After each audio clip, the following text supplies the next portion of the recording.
We're moving from the month of Adar into the month of Nisan. We are moving from the time of joy into the time of redemption. Rabbi Nachman explains that when Yeshaya speaks about the fact that the Geula, the collective redemption, the collective uptick of consciousness of the Jewish people in the world, which takes place in Nisan, with the coming of the Mashiach, with leaving behind this state of existence, this state of consciousness, move into the next one, it's all preceded by the month of Adar, by the Chag of Purim, by the holiday of Purim, where we reach the highest level of joy. Because in the month of Adar, we're supposed to go up in joy, and in Purim, it reaches its apex. And that joy itself is the precondition for bringing the redemption. And Rabbi Nachman touches on this pasuk that Yeshaya brings about the Geula, that we're going to go out with joy. We're going to go out to freedom with joy. And the way that we usually read this and understand it is that because we have been in exile so long, and we finally get to experience redemption, with this, there is a tremendous joy that comes over us. And while that's true, Rabbi Nachman says that this is also a mechanism for achieving personal Geula in your life, and for the Jewish people achieving the Geula itself in the month of Nisan. And that is not that when we go out, we're going to be happy, but that through simcha, through joy, we're going to go out. That the key to experiencing freedom, which according to Kabbalah is to achieve das, to have God consciousness, that's called chayut, that's called freedom. Because when Moshe Rabbeinu came down with the Torah, it said that the Torah had the letters engraved in it. The word charut, the Gemara Chazal say, is cognate to the word chayut, which means freedom. So the concept of Torah, the concept of consciousness, is the concept of freedom. And that freedom only comes to a person who's happy. Because Rabbi Nachman explains that joy unlocks the mind. It unlocks Torah. That's one of the reasons why the Arizal was very, very makpid. He was very careful to always be happy. And that he said that all of his hasagas of godliness, all of his great revelations of godliness which occurred to the Arizal, which anybody who reads the teachings of the Arizal, you could see that he was tapped into something that far transcended natural intellect. Mamish, if you just read his teachings, you could just believe in God from seeing the types of connections, the types of revelations that were opened up to him. We know that Eliyahu Hanavi actually taught the Arizal this Torah that he gave over to us. It was a big influence on Rabbi Nachman and his own personal teachings. You could see that clearly. And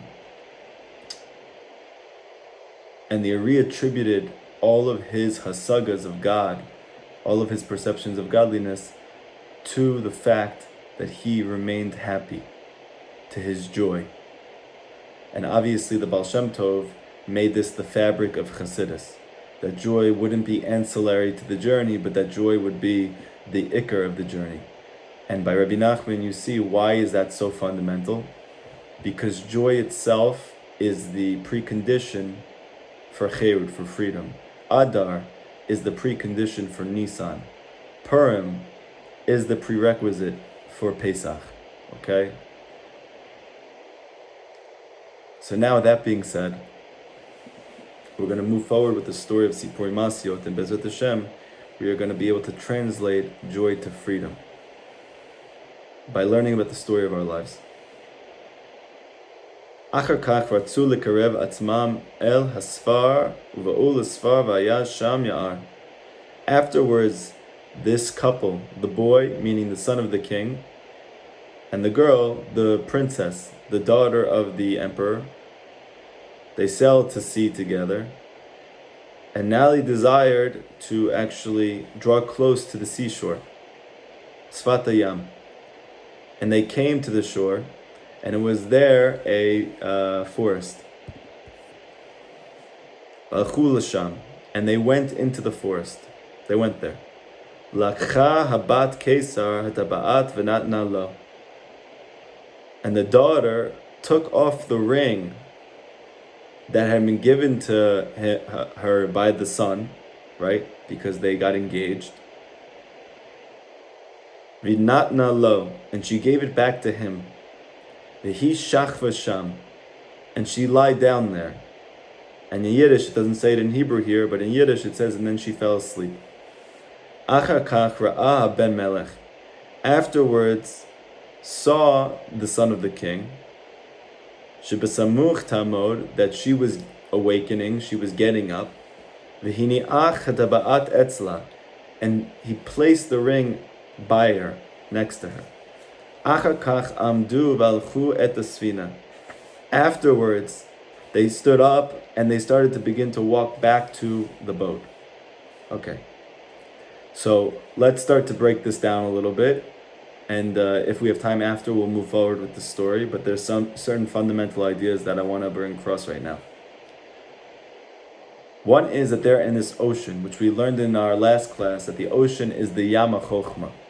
It's this ocean of deep, deep, deep God consciousness. The wisdom of God, the knowledge and experience that everything comes from Him. And we explained that the boat that they were on represents Emunah. It represents the capacity to believe that there is such a wisdom. The belief that Hashem is infusing that God consciousness, that good, that chokhmah into everything, that belief itself is what allows you to traverse that ocean, to experience the wisdom that's in that ocean. However, what ends up happening, we see, is that that's not the pinnacle, that's not the peak, that's not the goal. It's just part of the journey. And now that we know that the son of the king represents the tzaddik emet, this archetypal tzaddik, this true spiritual shepherd, and then we have us. You have the daughter of the emperor, you have the student, the talmid, you have the chassid or the chassidah, you have the devoted disciple, and they have fallen in love, and they go to sea together. But then ultimately, they want to come to the seashore. They want to come to dry land. So you'll notice that we have moved away from this place of moisture, this place of water, this place of consciousness, and we have moved to dry land. Because ultimately, like the Zohar brings, like the Tanya makes essential for us, that Hashem wants a dwelling place below. He doesn't simply want us to melt away into the oneness of Hashem. He wants the oneness of Hashem to permeate the diversity of this physical world and to make it a vehicle, a dwelling place, a chariot, a chamber, a mishkan for the light of God. This is also alluded to within our physical bodies, right? What makes Judaism different than other religions, other spiritual apparatuses for connecting to something divine, is that we're not saying that the ultimate goal is to be able to leave our bodies.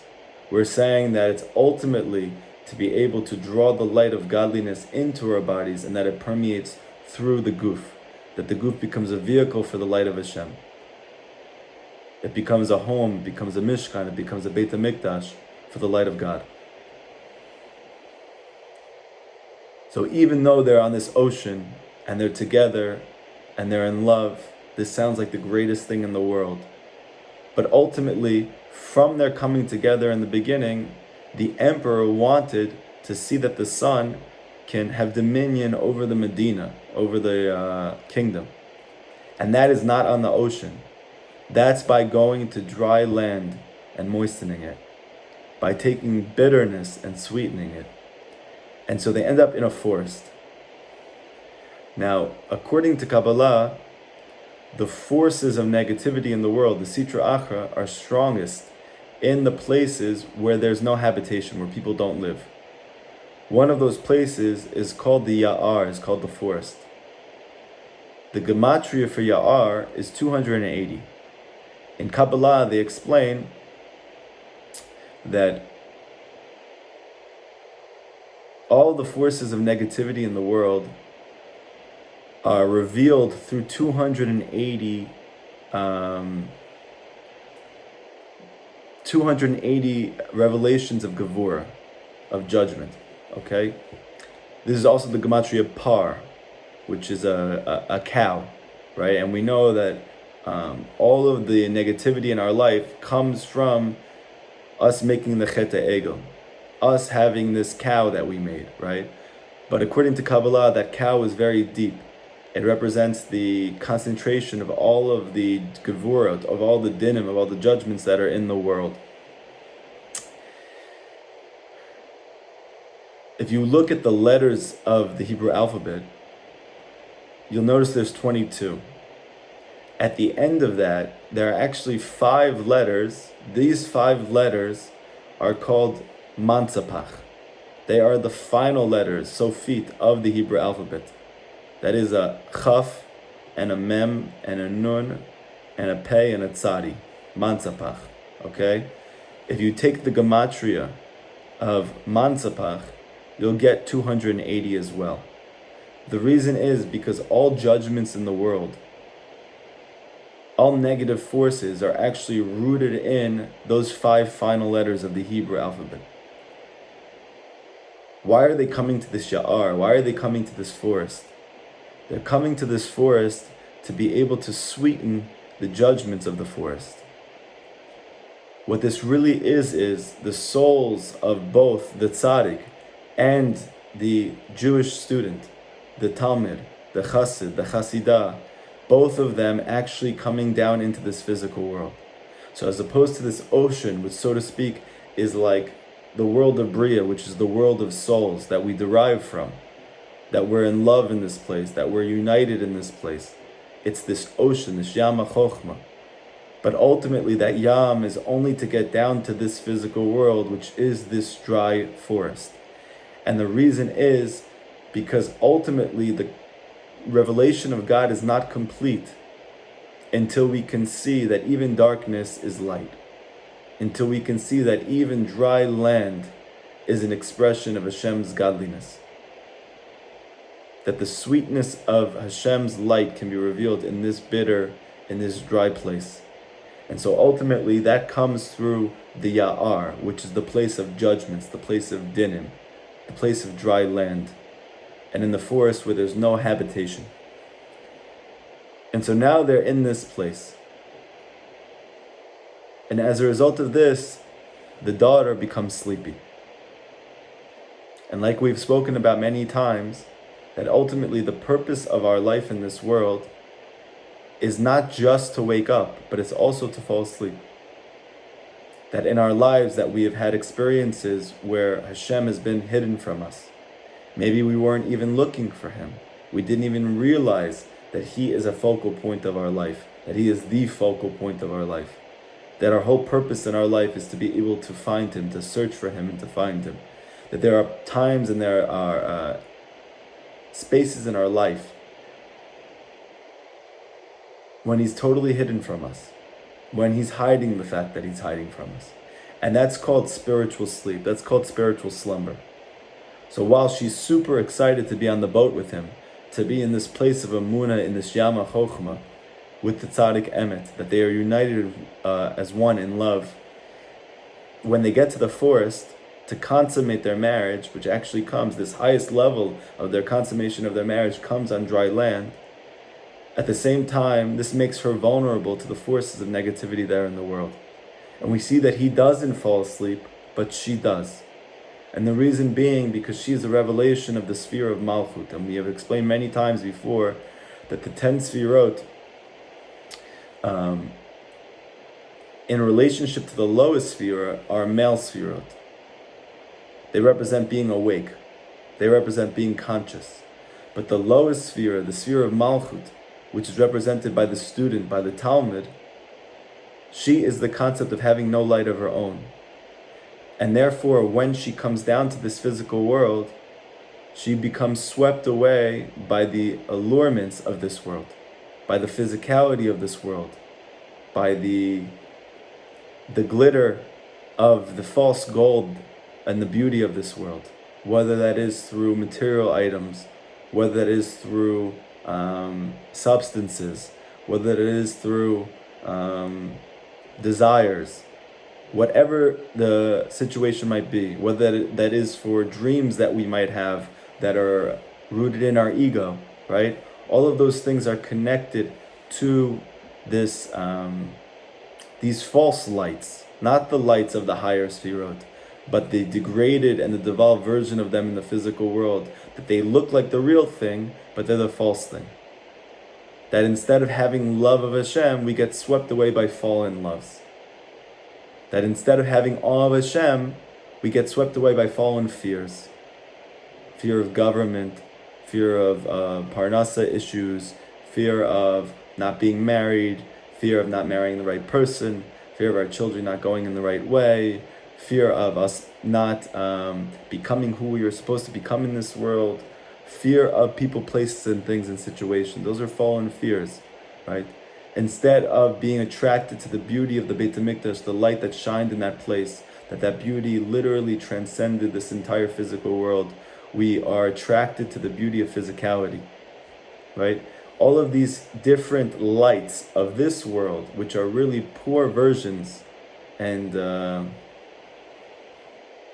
poor substitutes for the real thing, but because we have no light of our own, we are attracted to them, we fall for them. This false grace, this chen, this grace, which is really not beautiful, this yofi, which is false, okay? So as a result of that, we fall asleep. Because ultimately Rabbi Nachman teaches that by engaging in these false beauties, by engaging in these false sources of sustenance, of light, so then as a result of that, it causes us to fall asleep. So you can experience this on a practical level, right? When you, let's say, for instance, you're on your cell phone, right? Your cell phone's very beautiful. The phone, the screen is HD, it looks even better than what you're looking at in your life. All of a sudden you go on it, and even though you went on it only in order to send a message to a friend, you're now on it for the next hour, perusing through videos and through images and through all these different things. Why? Because for this hour you fell asleep, right? The beauty of the phone allured you, when in reality, you had that hour, you could have been doing Hibodedut. So instead of connecting to a higher reality, to actually going deeper into true beauty, I'm actually falling asleep through false beauty, right? What ended up coming out of that hour that you were on the phone? You'll notice that for the most part, in these experiences of false beauty, there's nothing actually productive that comes from it. Nothing is enhanced in your life as a result of it. You might have felt good during that hour. You might have been feeling excited and joyful, happy, whatever the situation might be. But you'll notice that you have not become psychologically healthier as a result.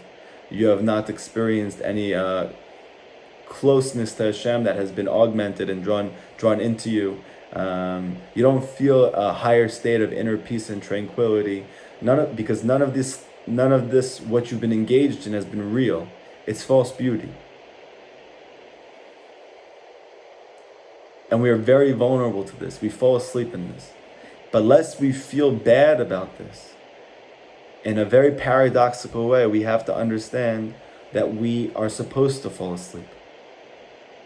Just like Adam and Chava, that they're brought to the garden, right? They're brought to a garden, a forest, and they fall asleep. That Tardema was created by Hashem. Hashem put them to sleep. Because in a paradoxical way, the only way for us as the students, as the lower light, to be able to reveal the Shekhinah in this physical world, we need to have the forces of negativity attached to us. And they can only do that when we're not conscious. It's the concept in Chassidut of going down for the sake of rising up. Just like when we go to sleep at night, in Kabbalah they explain that the forces of negativity attach to us because our mochin leaves us. And that's what the ring represents. The ring is the mochin that the tzaddik gave to us that unites us. Because the concept of das is the concept of unity. It said that Adam yada et Chava, Adam knew Chava. It means that they coupled, they united, they became one. The tree, the eitz da'as tov v'ra, It means that Tov and Ra, good and its opposite, are united at their source. Das, the quality of Das is not just to know. To know is to unite with. Knowing is also a term of love in the Torah, right? To know something means you love them. When it says that Yaakov loved Rachel, when it says that Adam loved Chava, when it says that we love Hashem, right? It's called knowing. To know it is to unite with it, okay? So that knowledge of Hashem, for us to be able to actually reveal the light of Hashem in this physical world, we have to lose our consciousness. We have to lose our minds. We have to fall asleep. And so we take off our ring and we give it to the tzaddik to hold for us while we go to sleep, when we come down to this physical world. When we forget about Hashem, when we forget about the Torah, when we forget about true tzaddikim, when we forget about our godly soul and our mission in this world, that's all the concept of sleep. We're falling asleep in this place. But this tardema, this deep sleep, is for the good. It's a descent for the sake of ascent. It's a yerida for the sake of aliyah. Because once all the forces of negativity are attracted to us, they become attached to us, they cling to us. Now when we wake up, we are able to sweeten those judgments. We are able to rectify the broken shards of the physical world. We are able to elevate them through faith. And that's the reason why we give up our minds when we fall asleep. Because it's emunah itself that allows us to be able to sweeten and rectify the judgments that come from the brokenness of this world.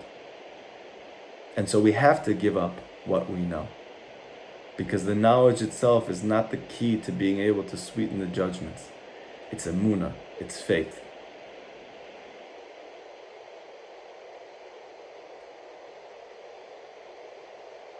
Now you'll notice something amazing. Rabbi Nachman explains in Likutei Moharan, this is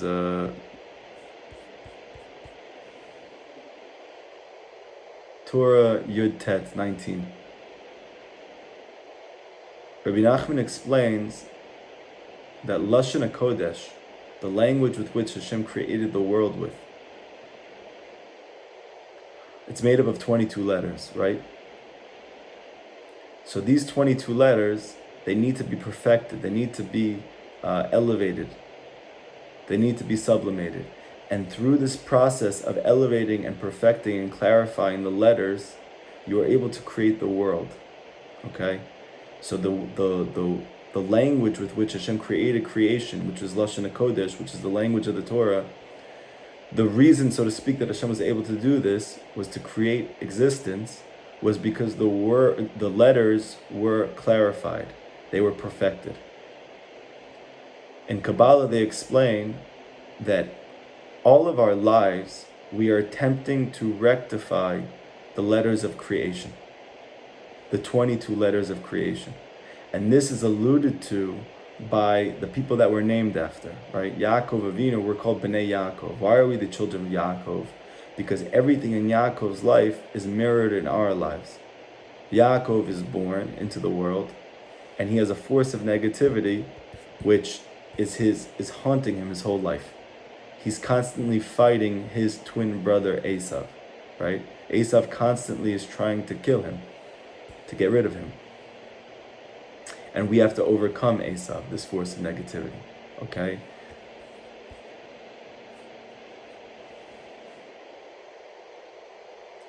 Ultimately, Yaakov runs away from Esav, and he spends 22 years away from his parents, right? He spends 22 years at the house of Lavan, trying to take out Rachel and Leah from that place, and to end up having the Jewish people with them, right? To have the children of Israel. So when Yaakov was there, he spent 22 years away. In Kabbalah, they explain that the reason that he was there for 22 years was to perfect the 22 letters of the Hebrew alphabet. Because it's through that the world is renewed. that the Geula takes place. Now it's interesting because if you look at the story of Yaakov Avinu, it seems like he's constantly being prevented from experiencing good in his life, right? He goes there because he's running away from challenges. He meets Rachel, his spouse, and he wants to marry her. So he works for her. But then all of these events take place in his life, and he can't. Not only that, but he ends up getting married to somebody else. So this seems like a complete contradiction to good in his life. And then ultimately, he has to work for many more years to marry Rachel. But then even once he marries Rachel, he's not able to have children with her. And ultimately, it takes him 22 years to be able to achieve what he is there for. But we see that be'emet, the reason why he was withheld in that place was because the whole purpose of him going down and to marry Rachel, to give birth to Yosef HaTzadik, was the perfection of the 22 letters. Because that's what a Jew is here to do, to be able to rectify and elevate the fallen sparks. Those letters which have fallen into this physical world, which we have to elevate and illuminate and lift up. And so therefore all of those things which were actually barriers in his life, seemingly obstacles to experiencing what he's looking for, they themselves are the cause of him being able to achieve his mission in his life. And we see as well by his son, Yosef HaTzadik, that Yosef is away from his family for 22 years. That he's 17 when he leaves his parents, right? It says that he's 17 when we learn about Yosef, and he has his dreams. And he ends up chasing after his brothers for the right reasons. And he ends up being thrown into a pit, sold as a slave, thrown into prison. And he's there for 22 years. All until he becomes the viceroy. And he ends up becoming the Mishneh HaMelech, the second to the king, and the source of sustenance for the Jewish people, and the cause of the Geula from them, right? He's able to feed them in the famine as a result. Why is he there for 22 years? Same reason as his father Yaakov, to perfect these 22 letters. And so again, we see that Yosef, it seems like, and according to the simple understanding, either he's causing his own demise, or his brothers are causing his demise, or Paro's servants are causing his demise, or Paro is. But ultimately, while that's all true, at a higher level, he needs to be there for 22 years. Because the 22 years that he is in exile, that he is imprisoned, that he is sleeping, that brings the Geula itself. Now,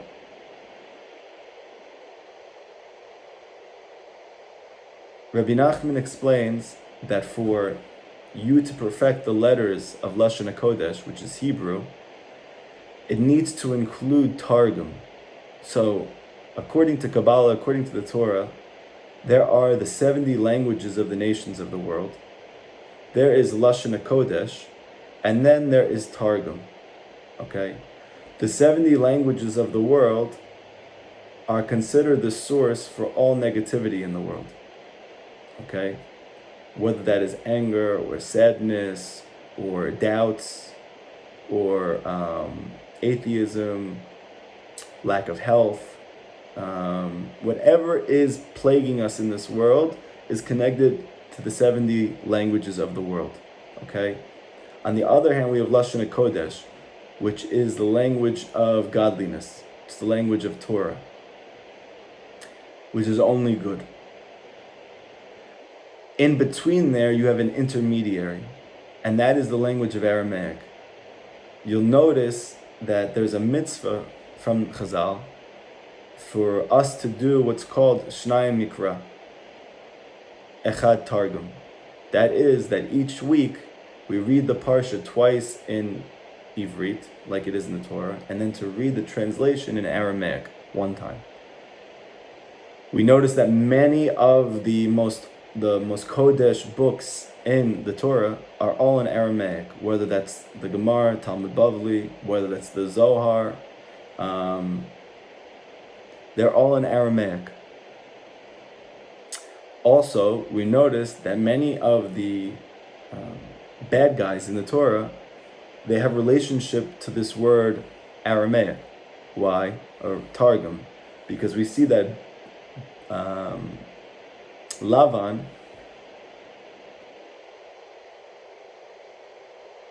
he comes from Aram. They call him Lavan Arami, right? Lavan Arami, the one that deceives me. We're going to say that on Pesach. That the Arami, the one who tried to deceive me, who tried to kill me, right? He's called the Arami. Why? Because Aram means deceptive. Just like Lavan is a trickster, he's Arami. And as well, Bilam, who is the counterpart, he is the kryptonite to Moshe Rabbeinu, right? He's the negative version of Moshe. So it says that Bilam comes from Aram. What is all of this connection to Aram, Arami? If you look back at the story of Adam and Chava in the garden, we see that there's a force of negativity who's trying to overcome them and to nullify them. And that is the Nachash. The Nachash represents, Rabbi Nachman says, these 70 languages of creation. This force that's only negative. And on the other hand, we have Lashon HaKodesh, which is represented by Chava, who's only good.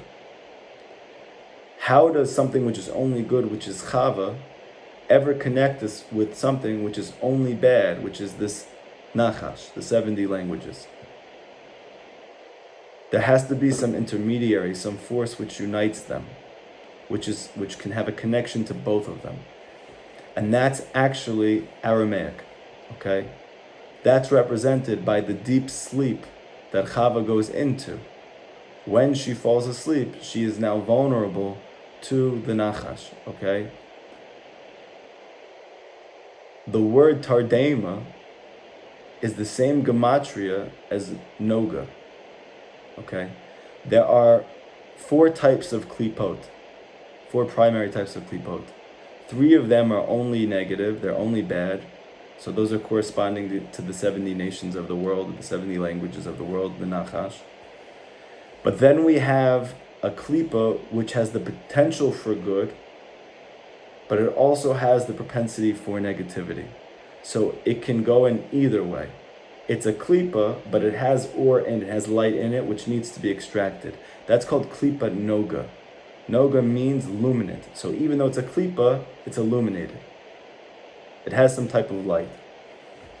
That klipa noga, Rabbi Nachman says, we need to elevate the light that's in it and all the negativity which is connected to it to be subdued in order for Lashon HaKodesh, for Chava, to be built and perfected. So for us in our lives, in order for us to perfect the 22 letters of creation, in order for us to elevate Lashon HaKodesh, to perfect our speech, which is the whole purpose of our existence, we need to be able to take this language of Targum, this intermediary that has the potential for both good and bad. We need to elevate the good from there, and we need to cause the bad to be subdued. That's all related to the language of Targum. Targum is the same gematria as Tardema, as deep sleep. Okay?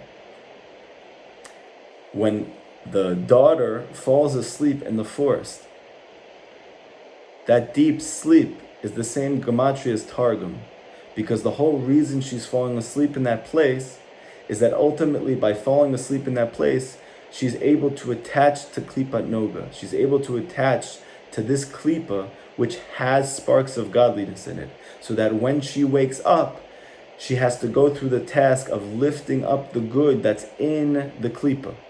And that's only something that she can do. And even though she can only do that through the Or the Tzaddik, through her attachment to the Tzaddik, it's ultimately her that's able to do that. That's the reason why Esther, it's called Megillat Esther. Because Esther is the one who lifts up the Or. She lifts up the sparks of godliness that are fallen into the physical world. She does it through her connection to Mordechai, but it's Esther that's the primary cause of redemption. So too we see with Moshe and Yoshua, who are the archetype for the Tzaddik and the Chassid, that Yoshua ben Nun is fighting the wars of Amalek while Moshe Rabbeinu is praying, right? What is Yoshua fighting with and ultimately overcoming the kings of Canaan, which is related to the forces of negativity in the world? He's doing it through his kashrut, through his attachment to the tzaddik emet, through his attachment to Moshe. But Yoshua and Esther, and ultimately King David, they are very vulnerable to Amalek. They're very vulnerable to the forces of this world, to taiva, to desire, to atzvu, to sadness, to safek, to doubt. Because ultimately it's our attachment to those things that actually allows us to elevate the sparks of godliness that have become trapped in it.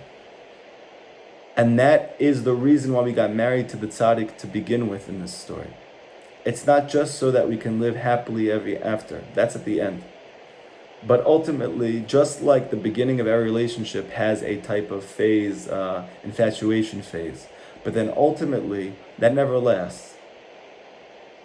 There's some type of dispute, there's some type of conflict, or many conflicts which arise in the relationship. Many people, when they get to that point in the secular world, they get divorced. Why? Because they think that something's wrong, inherently wrong. Obviously, there's something wrong, but there's something inherently wrong, meaning I'm not with the right person. And so they end it, and they do this again, and they constantly get remarried. Why are they doing that? Because they don't know that this is actually the second stage of a 3-stage process. There needs to be a state of bitterness. There needs to be a state of conflict, at us falling away from each other, in order for us to come back together at a higher level. That's called us being in actual love, not the infatuation from the beginning, but we're able to actually elevate this fallen place. Because that's the purpose of us being together, of us being married. It's not to remain in the ocean, it's to come to dry land and to turn the forest into a place of hitbodedut. To turn to the forest into a place of godliness that it could be revealed in this world. But for us to do that, we paradoxically have to fall asleep in this place. Meaning that we have to become attached to all of the things which are drawing us down. To desires that are purely physical, to doubts about the existence of Hashem, allurement of secular wisdom,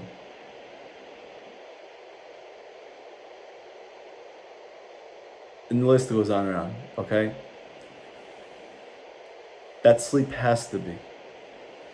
But we see that what ends up happening is that the tzaddik, knowing that we're asleep, when the time is right, he places the ring back next to us.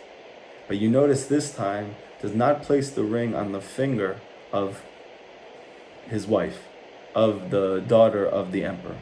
He places it next to her this time. Because we see that as opposed to in the beginning that the ring was given as a free gift, in this world, we need to work towards getting married to the tzaddik. We're not married for free anymore. Because the process of rectifying this world, the process of illuminating and lifting up those letters of creation, those 22 fallen letters, it comes with us desiring to be married now, right? We need to reinvigorate, and we need to yearn for attachment to the tzaddik. We need to yearn to be married to him. And so he only places it next to us because the yearning is actually what rectifies this world. It's what gives us the opportunity to illuminate those letters and through that to illuminate the world.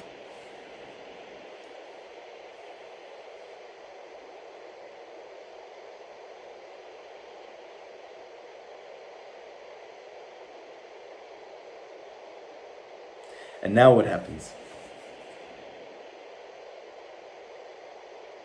I want to bring out one final point. This word, shochev, to lie down, you'll notice that it's actually, the root of that word is chaf bet, okay? Shochev. She and chaf. Chaf bet is the gematria 22. So we see that the concept of lying down is related to these 22 letters. The concept of going to sleep is the concept of being connected to these 22 letters. It's giving us the ability to rectify them. And then to get up, how do you get up? How do you elevate those letters? It's through hikashru, through attachment to the tzaddik, right? Through attachment to the tzaddik of the generation, through attachment to the tzaddik of the world, Hashem, through attachment to the tzaddik within us. The gematria of Yosef, who is the archetypal tzaddik, is 156. So I noticed that there's a pasuk. The pasuk says that a tzaddik falls down and then he gets back up. The concept of falling down, he falls down 7 times, right? Which is corresponding to the 70 nations, the 70 languages, the concept of sleeping. And then he gets back up. This word for getting back up, vikayam, the word for vikayam is actually the same gematria as 156 as Yosef, the tzaddik, right? So we see that we have to fall asleep. We have to lie down because that's what allows us to engage with these 22 fallen letters of creation which need to be elevated. And that's only our capacity to do that. But on the other hand, our ability to get back up is to become tzaddikim, or to become a tzedekis. And we do that by attaching to the tzaddik of the generation. That's through the ring that he places near our finger, through the das the tzaddik, by learning his Torah, by trying to bring it into our life, by meditating on it, by living with it, by talking to our friends about it, right? So that's all the ring which is placed next to our finger. And we have to yearn for it. We have to want it. Now we have to want to get married in this place. So the lying down is for the good. It allows us to get back up, to be able to rectify the fallen sparks of creation and to elevate them and to make a home for Hashem in this physical world and within ourselves. Achar kach ra'a haben melech. Afterwards, the son of the king sees that she's about to stand up, right, and places the ring right next to her. Achar kach amdu v'alchu el sfina. Afterwards, they both go together to the sfina, to the boat. Because when you wake up, ultimately you wake up through the tzaddik. So you'll notice that what was it that woke you up? What was it that caused you to really want Hashem? Now, it's interesting. It's usually not Rabbi Nachman in the beginning. It seems like it's something else. Something arouses us to want to be close to Hashem, and then later on we get to the tzaddik. But what we're learning here is a deep secret, that really Rabbi Nachman is causing all of these things. That from the moment that you wake up from your spiritual slumber to the moment that you actually find the tzaddik emet in your life, it's all Rabbeinu. And it's ultimately so that both of you should become remarried again in this world. But we need to want it, right? We need to yearn for it. By placing his das next to us. It says in Sefer Amidot, on the section of the tzaddik, that all of the actions of the Jewish people in this world are actually like a quill in the hand of the scribe, where the scribe is the tzaddik, and we're like the quill. Quill is the word in Hebrew for Kalmus, okay? That you're like the quill of the tzaddik, and that really you can't do anything without the tzaddik. The tzaddik is like writing the story of your life with you. You're like the quill in his hand, okay? So that's very comforting, because then we can understand as well that we're not alone. He's with us in everything that we're doing, and he's actually watching as we're sleeping, waiting for the right time once we have been severely affected and plagued enough by the negativities and the vulnerabilities of this world and the experiences of our life, to then place his das next to us, to wake us up, but not just to wake us up with hope, to wake us up with excitement, to wake us up with love and with fervor and with yearning, right? And he does it with us. He's right next to us. And now we work together to get back to the boat, meaning to achieve real emunah. Because the emunah that we're going to find now from the forest, that itself is going to bring geula for us personally in our lives and for the entire world. So does anybody have any questions about this section of the story? And please don't be shy to ask. I want to just focus on this one part. I don't want to move on. I prefer to soak in on this one nakuda that we're focusing on today, the concept of sleep, that sleep is actually for the good. That means that the darkness in our life is for the good, the negative experiences are for the good, the attachment of these things which bring us down is actually for the benefit of the world and for ourselves. And it's not a blemish on our end. It's not because Hashem He's not happy with us, or it's because there's something inherently wrong with us. It's ultimately for us being in this space of negativity. That's what allows us to actually be able to rectify this physical world and to draw the light of Hashem into it. So does anybody have any questions about that?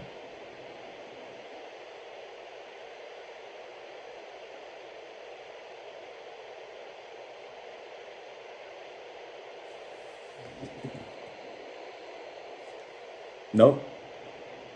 Okay. Bezrat Hashem, tonight is... Oh, here we go. So, are we constantly going in and out of this state of das? Yes. Rabbi Nachman teaches that Hashem, when He wants to hide from you, for the sake of you achieving a higher level of knowledge of Him, He takes away your das. But that's ultimately always what the test is. The nisayon is always a concealment of one's das. That's where the challenges in your life come from. That's where suffering comes from. It comes from a concealment of das. You fail to know that Hashem is with you in whatever it is that you're going through. But that itself is from Hashem. Hashem is doing that so that we can sleep again, because we have reached a new level of closeness to Hashem, and therefore we have a greater ability to lift up the sparks in this place. Like, just as a crazy example, Rabbi Nachman says that there are times you're going to get like a book, a sefer, and you're going to look at the book, and it's not going to mean much to you. Like, you're going to be like, oh, that's interesting, right? And you're going to put the book away.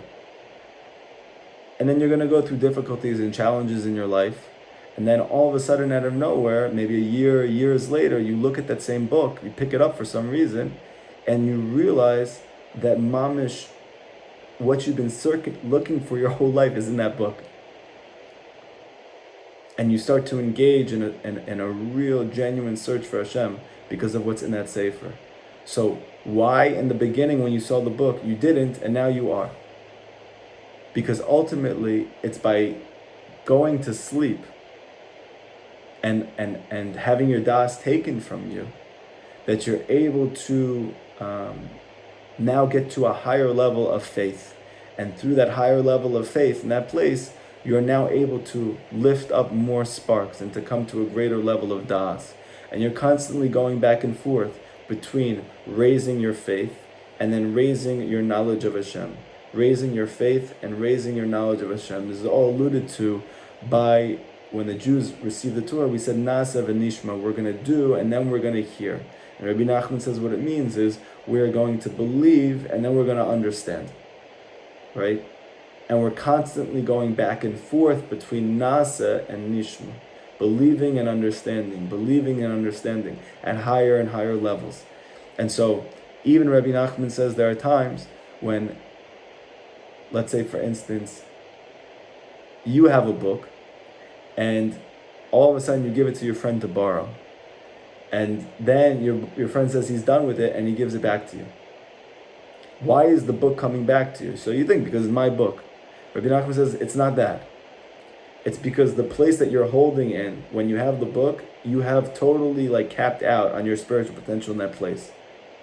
And now you give it to your friend so that he can be able to do the same. And ultimately, through that experience, you are now able to get to a higher level where you can do more tikkun in the world, where you can achieve more restoration to the Jewish people, to your own soul. And so now you receive that book again at a higher level, and you get the book back. So what I'm trying to bring out is that the world is very mysterious, and like Rabbi Nachman says, we have no idea what's going on. And Rav Natan used to say this all the time to his students and to his children in their letters that he wrote to them, that Rabbi Nachman said that we have no idea what's going on with us. And that's why faith is so important. Because you have to be asleep for 22 years of your life. You have to. And like Rabbi Nachman says, that a person can either have a little bit of pain in their life, or they can resist it and they can have a lot of pain.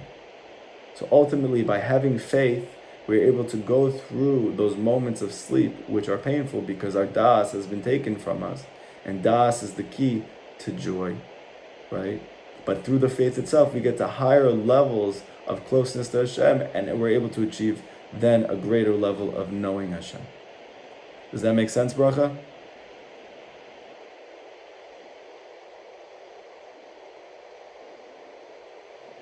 It seems like the moments of das are fleeting, right?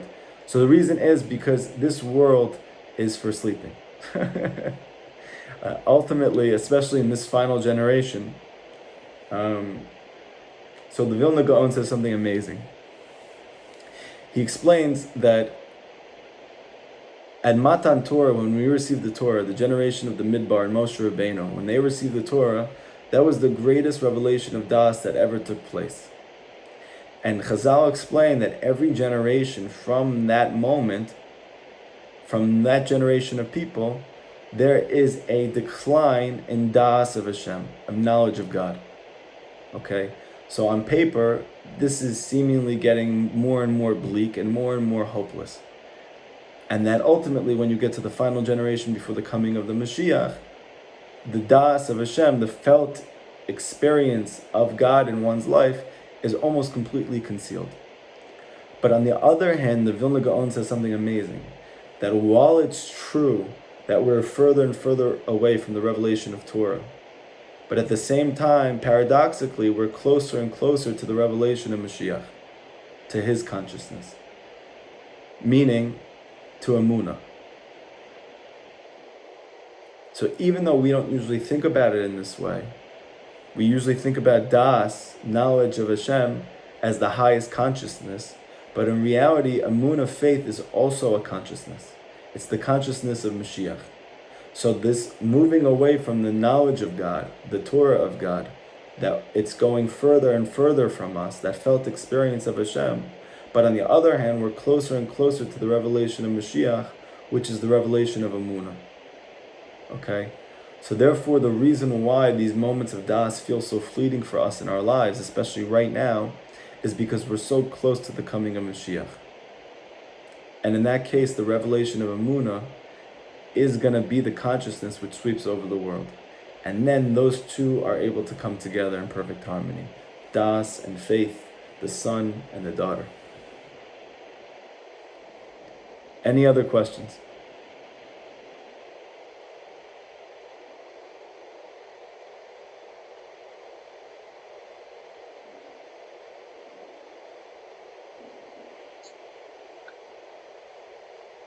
Any final questions?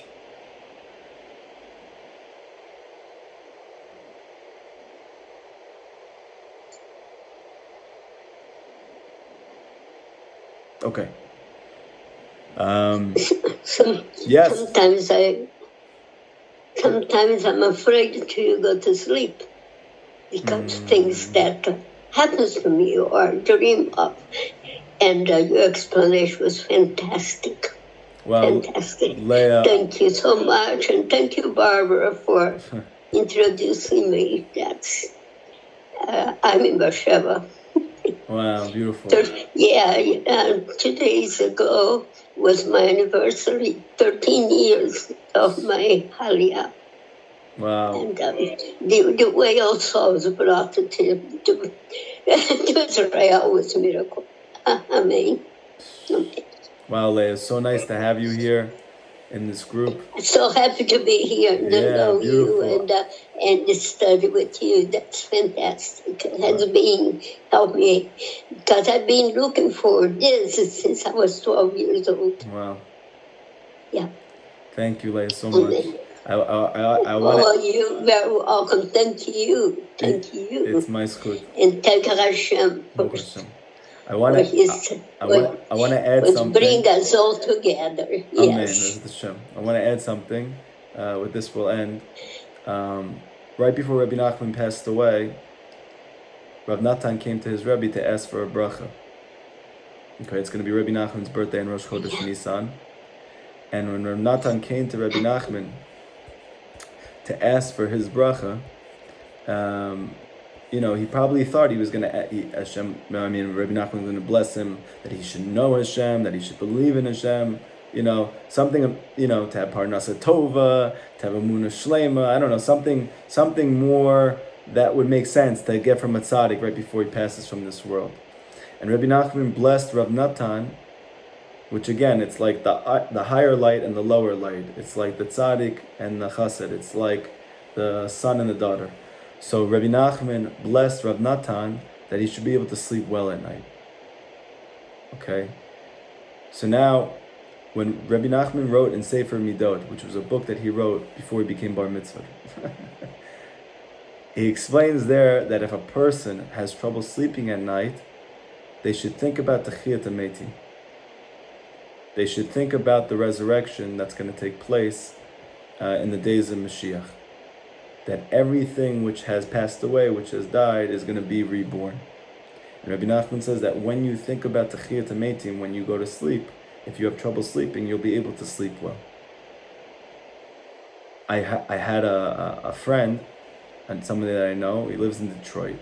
He grew up religious, but he grew up more like Lithuanian in that more standard type of Jewish education.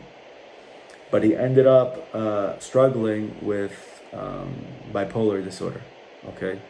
And he ultimately had a very severe manic phase where he couldn't sleep for months. And obviously in the more normative Jewish world, there is no help in the mental health, especially for the more severe issues, right? Those difficulties, there's nowhere to turn to at that point. And ultimately, it's usually in those spaces that people find Chassidus, especially Rabbi Nachman's teachings. Someone gave Sefer Midot, this book that Rabbi Nachman wrote when he was a child, to this person. And he looked up the topic of sleep, and he saw there that if a person has trouble sleeping, he should think about Techiyat HaMetim, and it'll help him to sleep. And he hadn't slept for for months because he had been manic. And medicine wasn't helping him. Nothing was helping him sleep. So he laid down and he thought about Techiyat HaMetim, and he said for the first time in months he was able to sleep. And after that he became a Breslauer Chassid. He goes to Uman for Rosh Hashanah every year. He learns the teachings of Rabbeinu. He tries to spread them to everybody that he knows. I heard that he tells the story of the Lost Princess every single Shabbos to his family, to his kids. So I thought to myself, why should that help you? Why should thinking about Techiyat HaMetim help you go to sleep at night?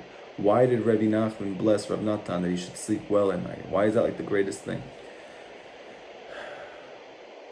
So Chazal explained, the sages explained that sleep is 1/60th of death. So I had this chiddush as I was doing Hibodedut once, that maybe the reason why it's scary to go to sleep, and for some people it's very scary to go to sleep, is because sleep is like dying. And we're scared of dying. Because really we're supposed to live. We're not scared of dying because we're scared of dying. We're scared of dying because we're not supposed to die. We're supposed to be alive. So the thought of dying is something that we can't sovel, we can't bear, right? So when we go to sleep, which is 1/60th of death, nobody wants to die. So it's hard to go to sleep. For some people, it's really hard to go to sleep. Comes Rabbi Nachman to say, so think about Techiyat HaMetim, that even if you die, you're going to wake up. Even if you fall asleep, you're going to arouse from your sleep. And then you'll be able to sleep like a baby. And that was the blessing that Rabbi Nachman gave Rav Natan. Tonight is my 34th birthday. So B'ezras Hashem, I'm going to try to channel my blessing from that space, because in Chassidus they teach that on your birthday, your mazal is very strong, you have the ability to bless. Obviously, it's not my birthday yet, but the hopefully the day is included and it's pouring out from this day. And so I want to bless everybody in this Chabura, that everyone should be able to sleep well at night. And Bezrat Hashem, to think about the fact that regardless of the difficulties and challenges that we have sleeping, to know that ultimately everything which is broken will be fixed. Everything which is dark will become light. And thinking about this is what allows you to sleep. Thinking about this is what allows you to wake up. Thinking about this is what allows you to have good dreams, to live a happy life with faith until we are able to resurrect, until the coming of the Mashiach. Bezrat Hashem, it should be Bimra v'yameinu soon in our days, with the month of Nisan coming, the month of Geula, the Chag of Geula, the Chag of Cherut. Bezrat Hashem, this really should be a day of true freedom, a day of true jubilation, that the Jewish people should experience the coming of the Mashiach and the Geula, and we should all be together in love and happiness and joy, dancing by the Beit HaMikdash, with life, with love, with unity, feeling the ultimate closeness to Hashem. Everybody have an amazing week.